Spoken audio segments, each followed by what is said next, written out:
საგარეჯო ოლთაიერიში დარტყმად შედგა კარის მიმართულებით, თუმცა არ დამუქრებია სანიკიძის გარს საფრთხე.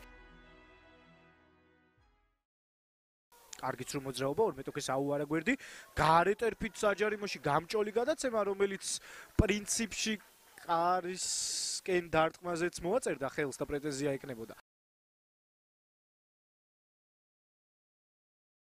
ჩაწოდება დარტყმა რომარი გეტო უცდილობდა დარტყმას. ორი მომენტი დღევანდელ მატჩში რომელიმე გუნდის კართან, ორივე შექმნეს გორელებმა, ორივე ცენტრალურმა მცველებმა, ჯერ პედრო მენდეშმა, მერე რომარი გეტომ, ორივე სტანდარტიდან ჩაწოდების შემდეგ.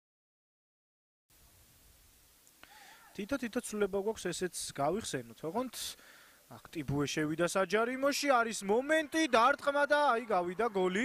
თუ ყველაფერი თამაშის წესების დაცვით მოხდა, იყო შეცდომები საჯარიმო მოედანში, დაცვაში, რასაც მოყვა ის, რომ ტიბუეს ვერ შეუშალეს ხელი ბურთი ვერ აართვეს ტიბუეს, მოკლედ რამდენჯერმე თითქოს დაკარგა, აინც დაიბრუნა, რბილად მერე აკენწლა ბურთი და შეაგდო კარში.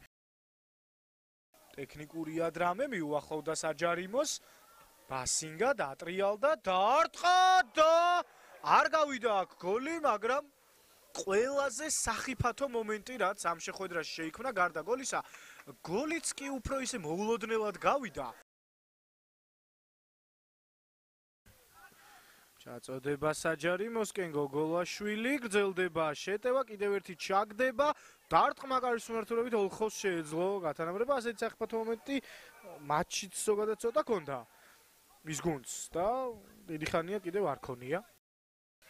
პაპავა შემდეგ ოლხოვი, კიდევ ერთი ჩაგდება, იგერიებენ გორელი ცველები და აქ კარიც არიელია უბრალოდ დარტყმა არ გამოუვიდათ, მაგრამ ბუღრიძეს აქვს სისწრაფე და მოიპოვა კიდეც ბურთი, აქ რამხელა სივრცეა, შეიძლება ყველაფერი დამთავრდეს, ბუღრიძე და ვერ გაიტანა.